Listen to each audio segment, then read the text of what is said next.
This year's budget promises significant reforms and ambitious plans to drive our nation forward. From reducing the national deficit by $1 billion to comprehensive energy reforms and major investments in healthcare and education, this budget aims to address critical issues and lay a foundation for future prosperity.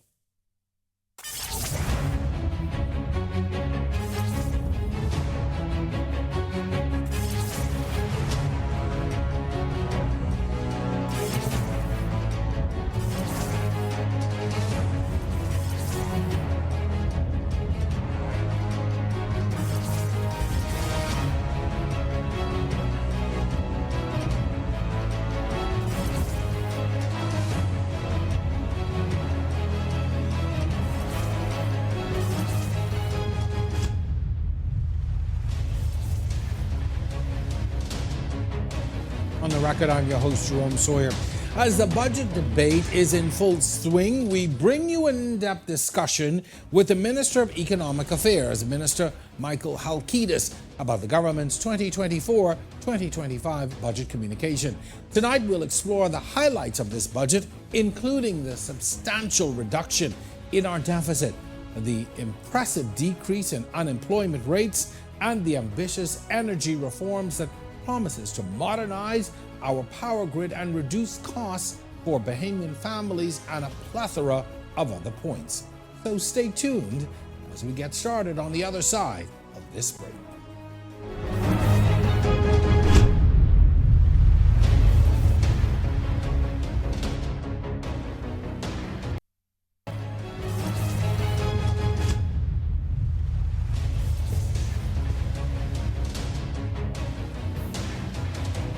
And welcome back. Tonight we're here with the Minister of Economic Affairs, Michael Halkitis, to dissect the 2024-2025 budget communication.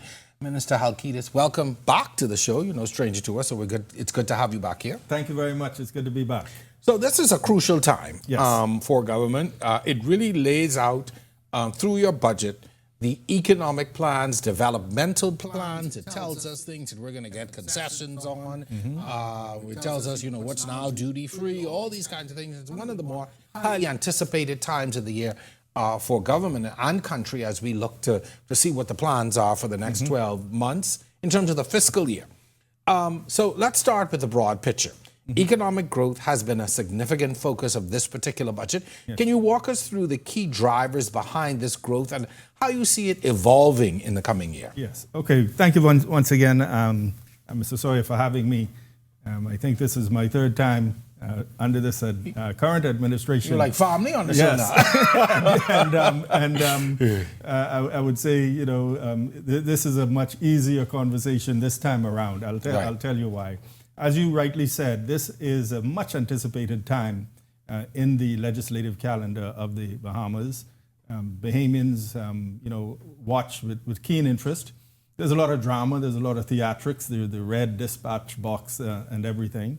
And so Bahamians are keenly aware. As you rightly said, it gives the government an opportunity to report on how the economy and the finances of the government have performed over the past year and what the plans are, what the priorities are for the upcoming year.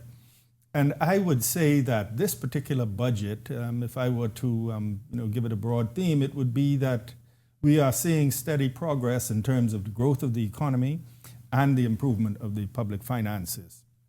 If we just look at, since this administration came into office, as you know, we were still in the throes of the COVID-19 pandemic. And it was a very fraught and difficult and anxious situation for many reasons.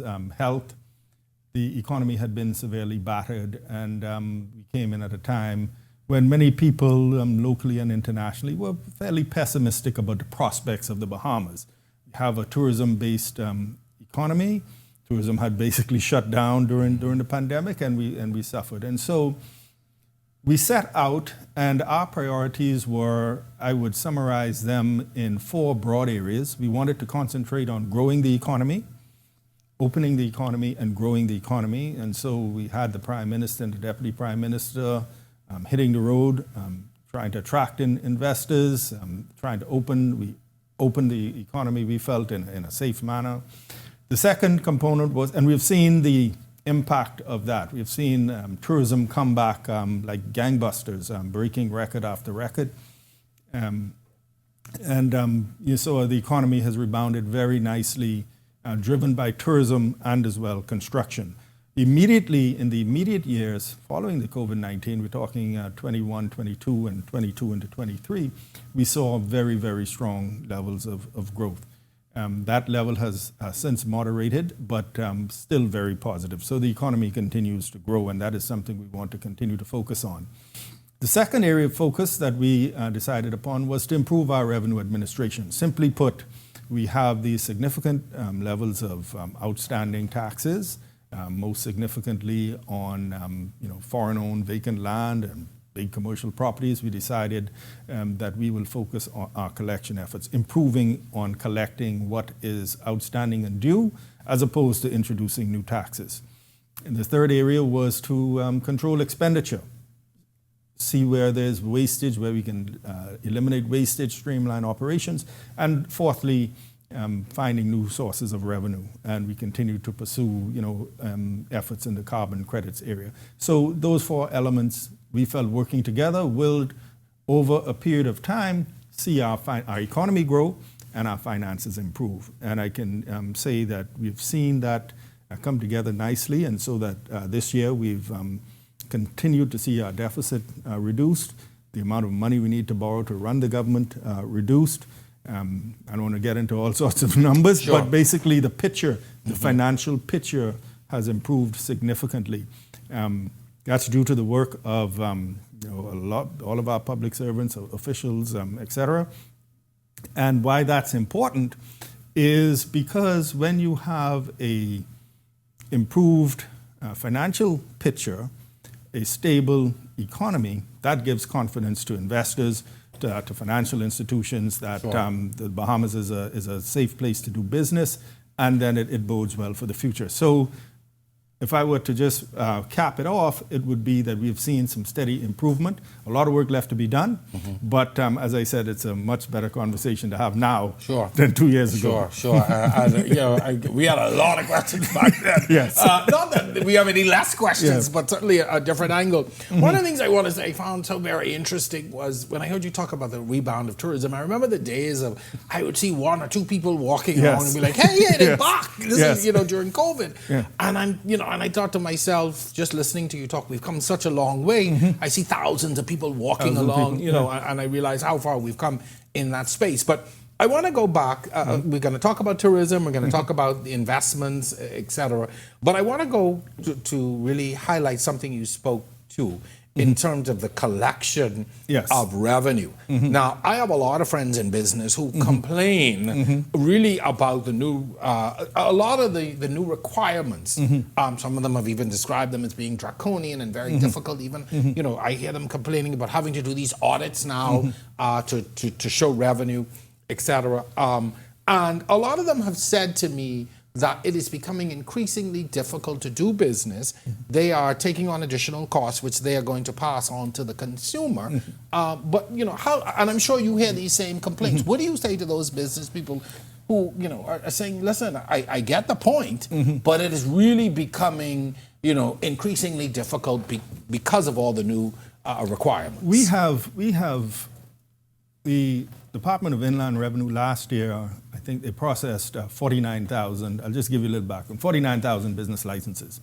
Of that 49,000, 42,000 were exempt from the payment of any business license. Out of the 49, 42,000 paid were zero. Exempt? Yes, were exempt. Those are businesses who reported turnover of $100,000 or less. So this is on gross or net? That's on gross. We have a gross system. And we have a system, I would say we have a gross system. We have a system that pays on gross turnover. And so part of what we have to do is we have to verify that all of those, we're sure many are under 100,000, but part of what we have to do is to verify that turnover. And we have to, we put in certain requirements. We've raised the threshold of certain of those requirements from 100,000 to 250,000, but when you get into the bigger businesses, over $5 million in the larger businesses, we did put in some requirements in terms of being able to submit audit reports so that we can verify that what is being submitted is in fact true. And we have taken great pains to ensure that we're not impacting those small micro businesses. As I said, we raised the threshold for some of those reporting requirements from 100,000 up to 200,000. In addition, what did cause some difficulty earlier this year, I admit we upgraded the system of reporting and application and for new licenses and renewals, and that created some difficulty because there was some things that we could have done better on our side. We have worked out those kinks, we think, so things should be easier. But any reporting requirement is just an effort on the part of the department to verify that what's being reported is in fact the case. It's an effort to make sure that those who are making the larger sums, they have the larger turnover, they contribute based on what is required. Now we hear those complaints and we hear people speak, and so we are right now undertaking a review of our customer service regime. We will need to bring on some more individuals to in our call center to deal with customer complaints, because one of the complaints that we did have was the speed with which complaints are being dealt with, and so we're dealing with that. So we're listening, and as far as we can, we'll be taking efforts to ease that, because we don't want to make it difficult for people. For people who don't understand or will even question the fairness of it, I know you talked about the VAT that is placed on those who are making 100,000. Yes, if a business. Why? Well, I guess my question is, why gross and not net? That is a system that has been in place for a long time, and I think the reasoning back then was that we did not have the capability to monitor a system where you go to a net income, in effect, an income-based tax, where you take account of expenses first, and then you are able to do that. Over the years, and particularly there are certain industries, we're talking about certain retail industries and industries that work on fixed margin, they have been complaining about that because in some cases, in reality, you can pay a business license and at the end of the day, you end up losing money. But I think when it was initially implemented many years ago, it was because the government itself did not, or said they did not have the capability, and I'm talking many, many years ago, did not have the capability to do the audits and check. Now, with the advent of the Department of Inland Revenue, and as we seek to increase their capacity, that is something that we will be looking at. The Prime Minister foreshadowed in the communication that we will be doing what is called the Pillar 2 international business tax for multinational corporations with revenue of $750 million and over. And as a companion to that, we have to look at our local business license regime to see how we can amend it to make sure that our local businesses that are less than that are not disadvantaged. So we can look forward to a system where we eventually move away from this gross tax on gross turnover and to where we make allowances. And I think that would be a gradual process. And so we'll see in the coming months, as we get into the fall, we'll have some more discussion on how that would look, and we'll put it out for public consultation. But there is a move towards that because we do recognize that it's not so equitable to continue to deal on that gross. Those who are in the fuel business, yes, because you're talking about a fixed margin. That's a fixed margin. It's a very expensive business, yes, not necessarily a huge profit margin. I've also heard from the business community, I'm not the business, but people are fearful of this idea of a corporate tax. Yeah. They need not be fearful. They need not be fearful. As I just explained, there is some concern about taxing on gross turnover, like you said, those in the fuel business, those in the retail business where margins tend to be smaller. And so we have to have this balance between, yes, we want to have something that is more equitable, because, moving away from the gross turnover, and how do we convert that into a system where you're not disadvantaged, so you're not paying more? Can we convert that to a system based on you being able to deduct some of your expenses, and we put in a rate where it's similar to what or put you in a better position? And so we'll be having discussions on that. We've done a lot of work so far. You remember the green paper? Yes. And so again, nothing will be dropped on the business community. This is going to be an effort where we get wide consultation and buy-in. We've got to jump back in because we're very far behind. But I wanted to have that discussion because I thought that was very, very important. Infrastructural development is important to sustain economic growth. What are some of the projects for the fiscal year that you think will contribute to our economic growth? We hear the complaints all the time about the lack of infrastructure. One of the biggest programs that we have on the agenda in the works is the Family Island Airport Infrastructure Program. Why Family Island Airports? Family Island Airports, well, the New Providence, some people say it's already too small, but for Family Island Airports, we think that will be an economic driver. So if you are able to have airlift into, whether from New Providence or other areas in the Bahamas, comfortably into the Family Islands, from abroad into the Family Islands, that will serve as a driver. An interesting thing that the tourism people will tell you is that in the aftermath of COVID-19, the appetite of the visitor has moved now towards a more local, authentic experience. Even some Bahamians. In some Bahamians. And so what we see is, in addition to generally you improve the infrastructure, people will come, it makes doing business easier, people can get back and forth, visitors can come in, they can connect from various places in the world. But also, if we are able to drive more economic activity into the Family Islands, we relieve some of the population in New Providence. It leads to the development of the Family Islands. Perhaps individuals want to go and invest in the Family Islands. So we think it's an opportunity to drive investment in the Family Islands. And to the point about people wanting a more authentic experience, it gives Bahamians an opportunity to perhaps do a small resort, do some rooms, do a tour, that sort of thing. And not just that, take a vacation. Take a vacation. Discourage our people from going abroad all the time on vacation at home. And it gives an opportunity for, at the point I wanted, an opportunity for the local Bahamian entrepreneur or potential entrepreneur to say, I'm going to do a business in one of the Family Islands because people are coming and there's activity. Sure. I can make it. And it is a great start. There's always a lot more needed, but I think it is a good start to focus on the airports. I definitely hear that. And for the Nasuvians who said LPIA is too small, we need to sit small for a moment. Give our Family Islanders some love. Yeah. We're going to take a break though. When we come back, we'll talk about the digitization and revitalization of the nation's second city. We've got a lot more to get to. Stay with us. You're watching On the Record.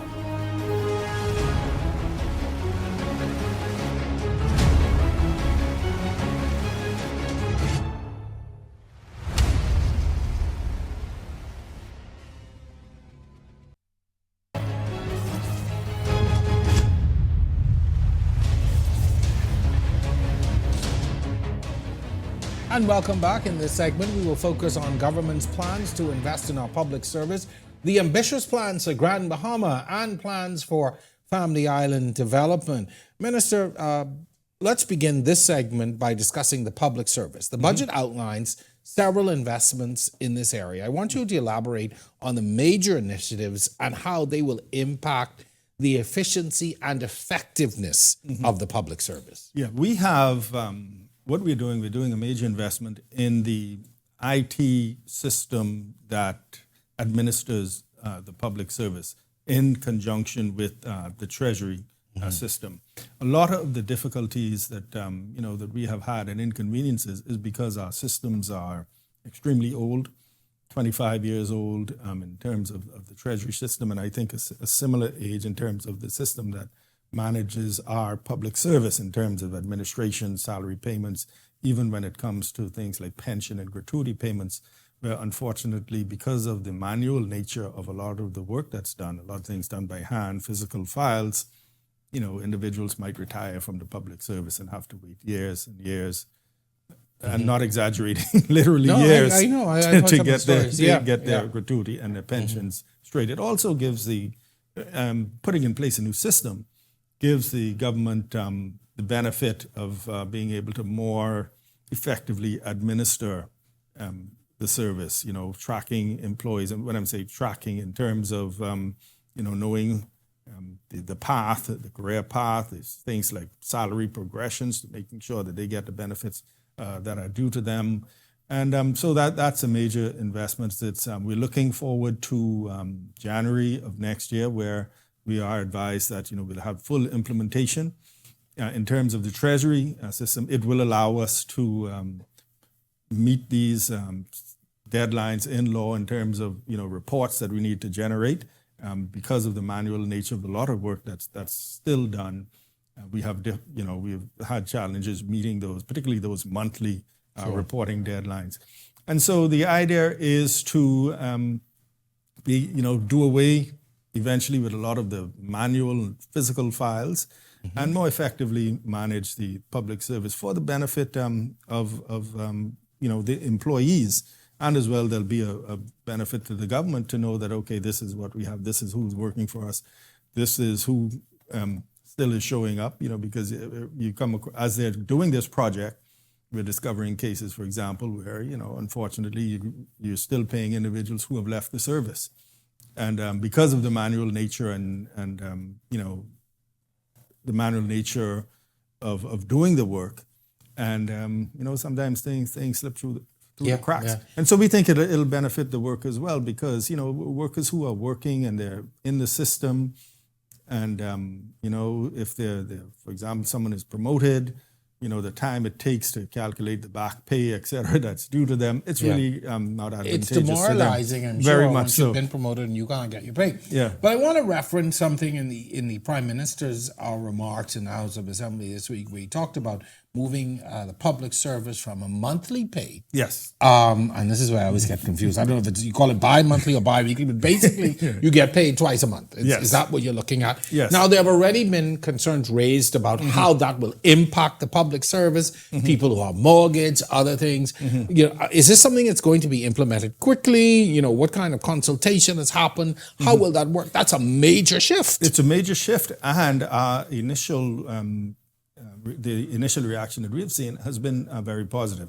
As the Prime Minister has said, as it is currently, the individuals are paid every month, and there is some economic activity. You see a little pickup, around that. So it goes around government payday. And the idea is, well, if you have two, even though it won't be as large, you can sort of even it out through the month.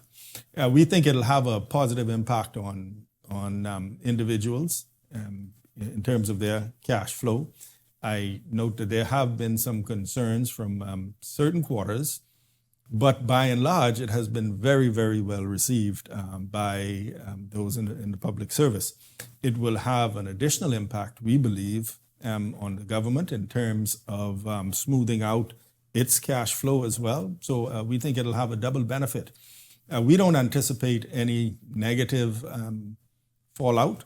What we will do, of course, is bring into the conversation everybody concerned, those who represent the public sector workers, so they can know exactly what is the state of play and what is the timeline, et cetera.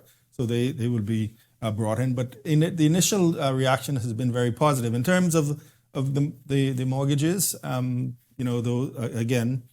We think those are details that can be worked out in terms of the bank. An individual, if they're getting paid twice a month, then of course, and if the mortgage payment is coming out at a particular time, those cash flow details, we don't think that'll have a negative impact. What is the time frame for implementation? We're looking at January 2025. Okay. So it gives some time, to adjust. Interesting. I want to move to the digital transformation of the public service. I recognize that this is a significant focus for the government. Can you explain the key components of the cloud Bahamas system and how this will improve public service operations. I think you delved into it a bit. Yes. But how is this all going to work? Yeah, the cloud, as I said, this is basically the public service management. How do you manage your HR? And that as well flows into Treasury operations, because a big part of what Treasury does is pay public sector salaries. So it's a huge project involving public service as well as the Treasury and the Ministry of Finance. So we think by bringing in a modern system, it makes the job of the public Ministry of Public Service and the Department of Public Service easier in terms of their human resource management for all of the reasons that I mentioned earlier. In terms of digitization of the government as a whole, that is a big focus of ours, continues to be. The government back in, I think it was 2019, executed an agreement with the Inter-American Development Bank, the IDB, a $30 million loan facility for the digitization of public services. The target is to have 400 eventually public services online, where you can go and apply for a service, pay, get the whatever authorization it is that you need, all done electronically. We are about a third of the way through in terms of the money that's spent, roughly a third of the way through, and so we have a ways to go. How many services have already online already? 124. There's about, in the next 2 weeks, you'll see about another 30 related, almost next within these weeks. That would be Ministry of Youth, Sports and Culture. Right. Then you'll see some more in terms of the Ministry of Agriculture, Ministry of Works. So what is happening now is that the unit, we've established a unit, or the previous administration, this is across administrations.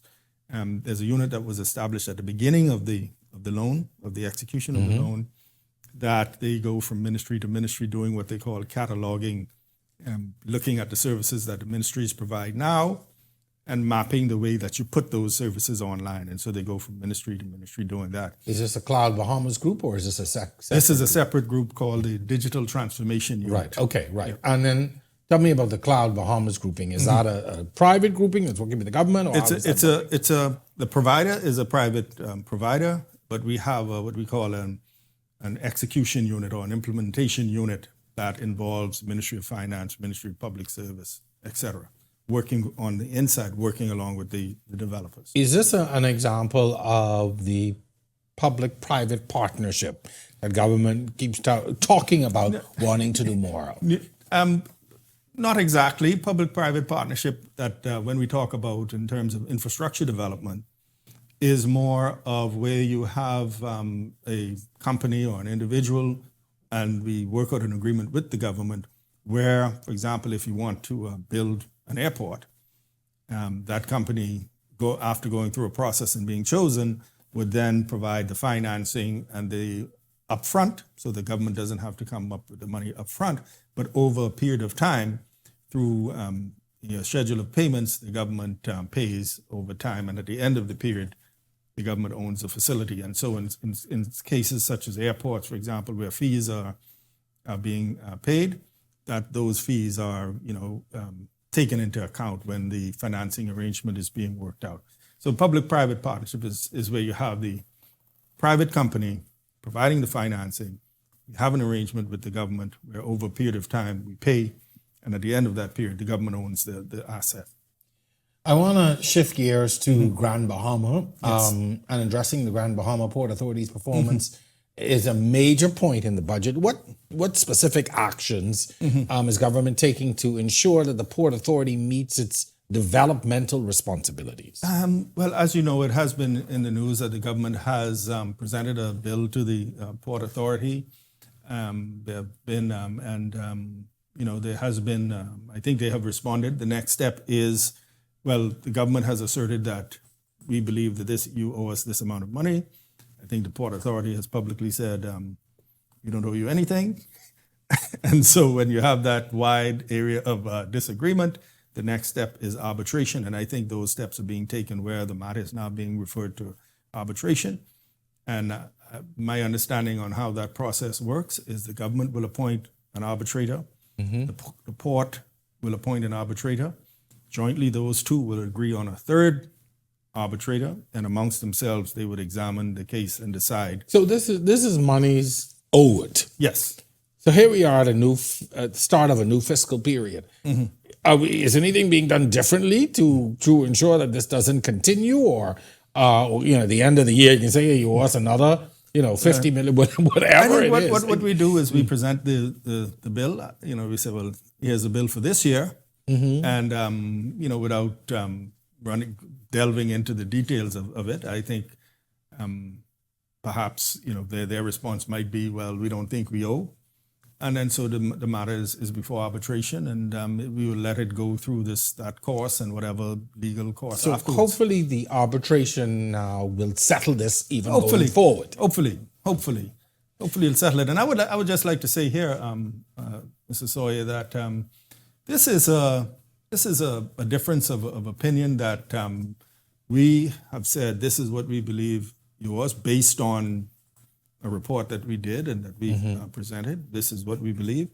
They have said, they have a different view. And so the natural thing is to go to arbitration if necessary, let a legal process take its course. The point I wanted to make, it does not need to be acrimonious. Sure. It's just, this is what we think. This is what you think. Okay, we can't come to an agreement. So let somebody make Yes. a decision. So this isn't like a situation where you say, hey, you owe PPL. You've used this service, this the bill, you need to pay. So this is really based on a report and an assessment. Yes. Okay. All right. So let's move forward. So the budget allocates some $30 million for the purchase of the International Bazaar, the reopening of the West Sunrise Highway. Let's talk about the anticipated economic impact of these projects in Grand Bahama. I mean, what will purchasing the International Bazaar and opening West Sunrise, what will that do for the economy? Okay, just a little clarification. The $30 million that was mentioned, that was stated by the Prime Minister, that is what we anticipate the total redevelopment cost will be. It's not solely for the purchase. I think the purchase and the demolition comes in at around under $5 million for the total of the purchase and the demolition and the reopening of the road, and then the $30 million is for the redevelopment. For the whole project. For the whole project. Okay. And so what we believe is, we know that Grand Bahama needs a shot in the arm economically. And this is, when you have a situation like that, a lot of times the government will have to be that sort of stimulus, that impetus to get things going. So what we believe is that if we acquire these properties, reopen the road, do the demolition, facilitate the redevelopment, that would cause there to be opportunities for people in Grand Bahama to, open businesses. It would bring some traffic. We know that Carnival is doing a cruise port. We know that the government continues to try to sell the Grand Lucayan Hotel. We want to find a buyer who would then redevelop the property. We are moving forward with the redevelopment of the airport. I think it's at the phase now where certain areas are being demolished in anticipation of new construction. And so it all ties together. If you have development coming in with the cruise port, eventual opening of the airport, hopefully the sale and redevelopment of the Alukaya, of the Grand Lucayan, then this is an opportunity to encourage and facilitate Bahamians to get into business, to be able to get the benefit of those individuals who are coming in. And so I know some people might say, well, why you want to do that? It's a role of government sometimes to be able to set the table, so to speak, so people can take advantage of it. So trust you me, as someone who, as a kid, I was in love with the International Bazaar in the whole area. Personally, I'm looking forward to it. But this $30 million that for the entire project, this is aside from what is being done at the airport or in anticipation of this construction. Yes. Okay, I get that part. But where is the government in terms even of selling the Grand Lucayan? There's it's one of those things where I even hate to bring it up sometimes because I feel bad for the Grand Bahamians because we keep coming. It's almost like a false start. Yes. We all line up, we getting ready to go. We hear, we right there, we at the point, and then there's nothing. Yeah, I think as the PM said in his opening of his debate, he is hopeful that we are at a stage where we can announce something soon. You don't want to be premature, so to speak, because we've had unfortunately, we've had a couple of false starts. And if this was a race, we'd have been long time. But we continue to pursue it. It's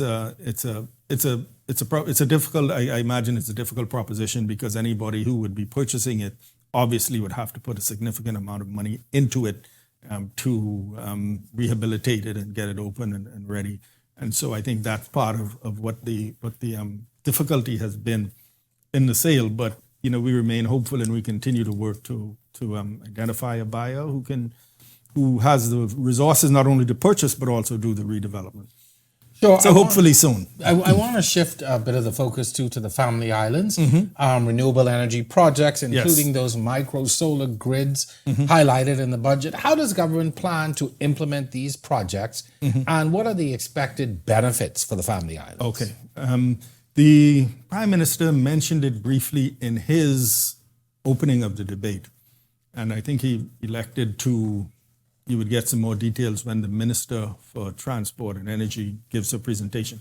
But what I can share is in looking at the whole system, what the experts tell us is because of the cost of having, let's say, for example, you're on an island and you have one central power station. Now you have to run transmission lines through the length of the island. It's more economically feasible to put in microgrids, which is smaller grids using solar capacity, where, for example, you can, if, let's say, an island is population concentrated in the south and population concentrated in the north and not much in between, put a grid in the south, put a grid in the north. You don't have to deal with all of the transmission.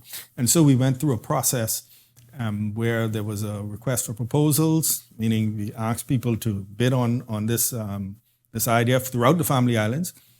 We received a significant number of proposals. There was a project team that evaluated those proposals.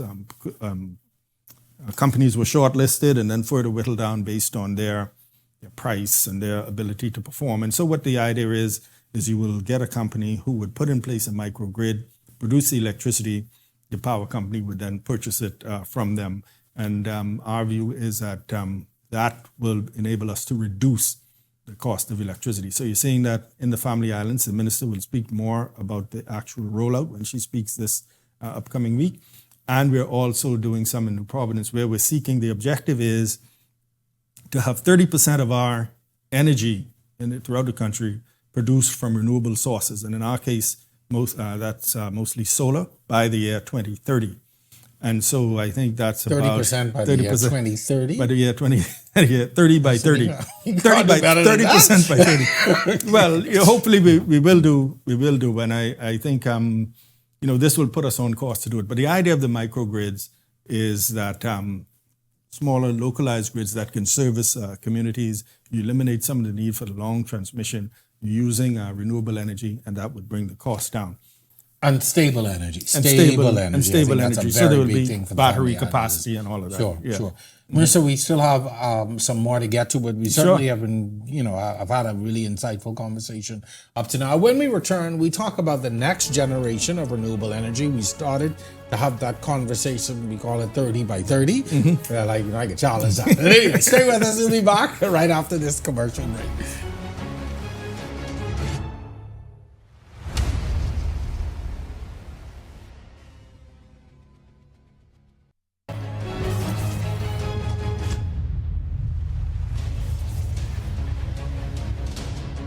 Welcome back. This is our final segment, and tonight we're focusing on three critical areas: energy reform, youth development, and healthcare.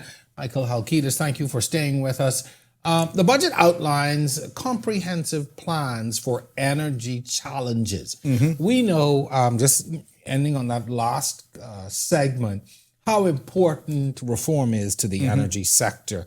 It is no secret that the cost of electricity is impacting, whether you're in business, whether you're a homeowner, it is impacting every segment of our lives because of the high cost. Let's talk really about what is the government doing to really arrest this situation? Yeah, you're quite right, particularly when it comes to businesses and homeowners. When that electricity bill is extremely high. When we introduced the electricity bill and the natural gas bill a few weeks ago in our debate in the Senate, you had Senator Pinder, who led the debate, speak about the fact that within 5 years, virtually, I think it's 80% or of the machinery of the assets will be, they would have expired. I mean, they've gone past their useful life. And so there's a need for investment. And so what the government has decided to do is to differentiate the transmission and distribution, meaning, well, first of all, the generation, getting the electricity generated, and then there's significant investment needed in the what they call transmission and distribution, getting the electricity from the power station to the end consumer.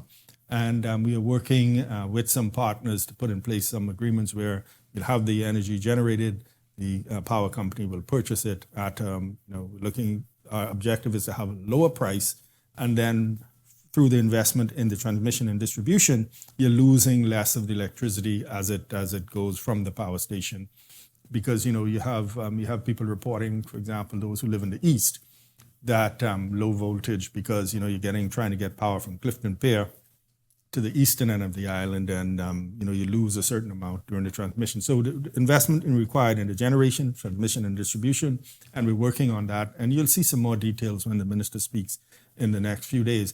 But we recognize that a big part of what is driving this stubbornly high cost of living is the cost of electricity, because you're right. Businesses experience high cost of electricity, they pass it on to the consumer. And so it works with, that's a part of the plan. The microgrids is a part of the plan. The solar grids in New Providence to add to what you're producing in terms of what we call the fossil fuels, the diesel and the LNG. The LNG should lead to a reduction in costs, and then as we move more towards renewables. So it's a comprehensive plan in terms of getting investment in the generation, and as well moving more towards renewable energy, because not only are we experiencing high bills, but particularly as we move to these summer months, the outages just create a lot of outrage amongst the public. And so I think as we move along, that is a high priority of the government. Cost of electricity, reliability of electricity. I have lots of questions, but I think we'll wait until we get the minister responsible. She'll go into some great detail. Because a lot of them, obviously, she's going to have to be able to answer. Mm-hmm. But one of the things is this need for $1 billion to rescue and modernize BPL. Yes. Can you elaborate a bit on the sources of this funding and how the government plans to secure it? And that is when I spoke about us having partners and the whole PPP prospect, where, for example, within the generation aspect of it, that there's a lot of money required in terms of new generation capacity, buying new generators, refurbishing some of the existing generators that can be refurbished, in terms of the buildings that are there, the transmission lines to get the electricity from the generation to the consumer requires a lot of investment. There's what they call a legacy debt. I mean, money that BPL already owes in the region of $500 million or so. And so the idea is, again, you get some partners who are able to finance that investment up front, and you have an arrangement whereby you're purchasing the power, and during that period, within that financial arrangement is an arrangement where they're being compensated for the money that they put up front. So the government doesn't have to come up front with this $1 billion. You're talking about a very highly specialized industry, though. Yes. So I take it these partners don't exist in the Bahamas, or do they? Well, in some areas they do, some areas not. And so we just have to make that decision, because the objective is modernize the whole facility, get the cost of electricity down, and make the source more reliable. Well, I guess you realize why I asked that question, because the concern is, are we outsourcing? So are we privatizing? Not privatizing. There's an element of outsourcing, but not privatizing. The government will remain the owner of BPL. Okay. Let's switch gears now to youth development. Yes. More notably, the National Youth Guard program announced aims to train young Bahamians for disaster response and equip them with in-demand skills. I want to talk about this program. Yes. I know it's something you talked about even in the break, Yes. wanting to talk about. Yes. Why is that? Why are you so excited? Why are you so optimistic about this program? It's a very, because it's a program, we have graduated two, what they call cohorts, so two groups of young people so far. And as has been stated, we're training young people to be able to assist in terms of, in the aftermath of a disaster. That is cleanup, recovery, first aid, rescue, etc. But in the course of doing so, they are able to, we are able to impart to these young people, like you said, job readiness skills, the skills that are required, those skills, but also what they call the soft skills, interaction, customer service, those sorts of things. And what we have seen, what makes me so excited about the program is this is a program where, many other programs require you to have some sort of qualification, some diploma, some BGCSE or something. All that's needed for this program is a positive attitude and a willingness to learn and to be subject to discipline. When I say discipline, in terms of on time and being able to complete tasks and work in a structured... Things that we have to do every day. Things we have to do every day to operate in a structured environment. Sure. So we're very excited about it. In the first cohort, the first group of individuals who were trained, 85% of them have been able to acquire gainful employment. They're able to get a job. And these are individuals who perhaps didn't have the skills to be able to do so at the beginning. And so I'm very excited about it because for the mere fact that once you have a positive attitude and a willingness to learn, this is the program for you. And we've seen it, it's a conjunction of it, the Ministry of National Security, Ministry of Youth, Sports and Culture, the Royal Bahamas Defense Force, other areas of the public service. And so it's just, very, very gratifying to see these young people go into a program, get the training and the learning, and to be able to come out and really improve their prospects. And be ready to respond to a disaster. And be ready to respond to disaster. I don't want it to be lost. I don't want and to be ready to all of respond these other to things to be disaster. lost. That's very, very important. This budget also includes significant investment in education, such as curriculum reform and the breakfast program. Yes. How do these initiatives aim to improve the educational outcomes for our young people? I think we look back at COVID again. We keep mentioning COVID because it has had such a profound impact on so many areas of our lives. Learning loss. There was a study done, school was closed. We went online. We made an attempt. Unfortunately, a lot of individuals fell through the cracks for whatever reason.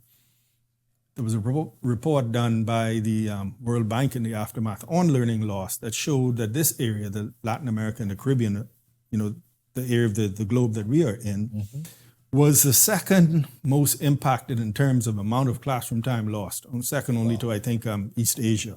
Right.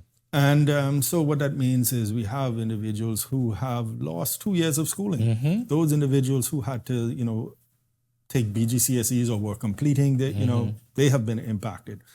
And so we're looking at how do we reform the curriculum to help to assist with that, to making up that loss, and perhaps even how do we implement better ways of learning, better ways of instructing. That will be some mix of online and digital learning to make up that gap. And the school breakfast program, it's again, the experts will tell you that a very important part of learning is if a student can have a healthy breakfast in the morning, they're more open to learning. We piloted the program last year. We were very, very impressed by and very encouraged by the results. And so now the program has been expanded to include those schools in New Providence and as well all in the Family When you Islands. say results, was there some kind of quantitative analysis done to say, okay, well, we fed X amount of kids, and this is what's happened? In the early stages, yeah, I think it was. We quantified how many we've served.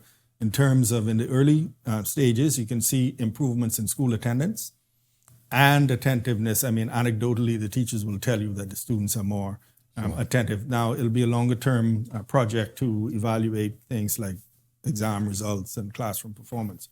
But I'm very encouraged so far. Well, if they serve breakfast here, I would come. You'll come well, yeah. Definitely. So that's definitely. I might pass by too. Yeah, you understand, right? Yeah. So, we're getting close to the end of our time. So I want to switch now to healthcare. Yes. And really, unless you've been living on a rock, do you know that there has been a huge discussion about a new hospital? Yes. I want to talk about where it is government expects to get this funding. Is there some real time frame on when we can see this? I have many, many more questions, but that's for another show. So let's talk about that project and how you expect this hospital to improve overall delivery of healthcare. Yes. Well, there's so many. We can have a long conversation on this, but we know we have very high levels in this country of chronic non-communicable diseases, diabetes, high blood pressure, kidney disease, etc. That's putting a tremendous strain on the current hospital. And COVID exacerbated it because you had to, in some cases, suspend the routine treatment of those things to deal with the emergency, because totally understandable. But things have gotten worse in terms of healthcare outcomes. And so the Ministry of Health has identified the need to build a separate facility, a hospital for maternal, infant, intensive care, maternal health. And that is the program for the location that has been identified there on in the western area near the six-legged roundabout. Yeah. The financing has been identified from concessional financing from the Chinese Export-Import Bank. Very good rates, 2% with a 5-year grace period. And so, as you said, unless you've been living under a rock, that's been the subject of a lot of discussion. There's been some town meetings by the Ministry of Health and residents in the surrounding community. I can say that those concerns. I'm one of them, by the way. Okay, just so you know, I am very keen interest. And I think the areas of concerns largely circulated around any sort of improved traffic and noise pollution, and as well there were some concerns about property values, etc. And I think there's 50 acres identified. So I think within that there should be room to do sufficient buffers to minimize the impact, the negative impact on the surrounding area. But it's important that we have a new facility. Princess Margaret Hospital is 70 plus years old. We can continue to try and renovate, but what we find in a lot of projects is, when you renovate, you think something is going to cost you X amount of dollars. When you renovate, you discover a different problem. So we think it's something that's needed. We'll continue the public discussion. We think it's a good financing arrangement. We're not concerned about, any negative impact about the source of the financing, and we think it's something that's needed. We can facilitate it without the imposition of any fees or anything like that. And I don't get me wrong. I know that we need expanded healthcare. We need more space and facility. But what about the even improving the current facility? Yes. And what is the plan for that? Because you can't just wish the problems away. No. And a new hospital is not by any stretch of the imagination going to ease the issues there. There's significant amounts being invested in the accident and emergency. I think that is going to be opened very, very shortly. I think they're near completion of those renovations. I think the minister spoke about the I wing, which is a wing of the hospital that has been closed for a significant amount of time. There's been some other renovations on different wings of that hospital. So that will not be abandoned.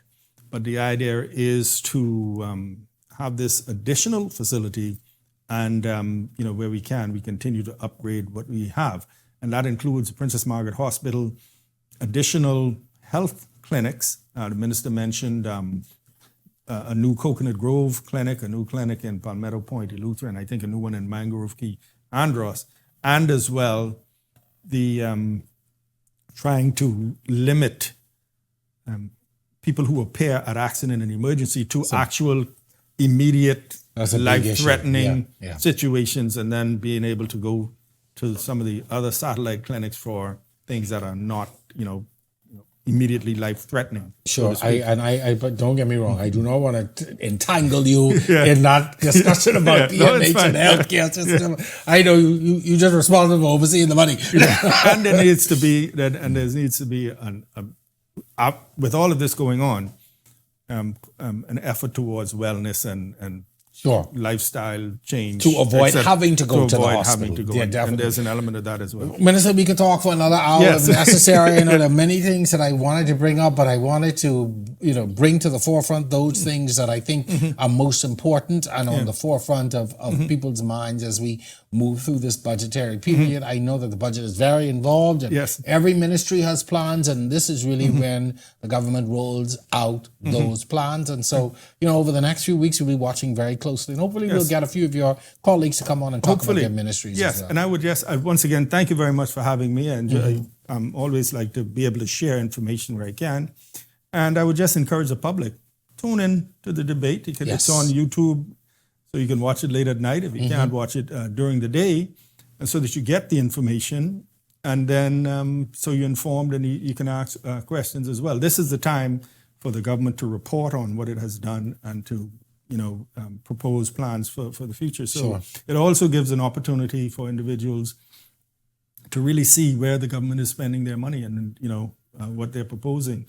And so once again, thank you very much. My last word would be that we are encouraged by the progress that we've made so far. By no means totally out of the woods. There's a lot of work left to be done because, you have to, the most important thing is, we can talk about thousands of tourists coming and, breaking records and the financial position improving, but we have to make sure that all those benefits flow throughout the economy from the top to the bottom. All the way through. And that is what we have to do. So happy you brought that up because that's always the big question. While we see all these numbers, what does it mean for the average Bahamian? So I'm happy that you brought that up and we ended on that note. And you're right. I mean, there's so many other things that are on government's radar that we could have brought up. But we got all year to talk about it. All right. Most definitely. 3 times is not the charm on the show. All right. Definitely. All right. Well, that brings us to the end of tonight's episode. We hope you found our discussion as enlightening and informative as we have. Thank you again to Minister Halkitis for demystifying the budget. As the debate continues, we look forward to the rollout of these ambitious plans and the positive changes they promise to bring to our nation. To our audience, of course, thank you for joining us tonight. We'll see you next week right here on The Record. Good night, everyone. All right.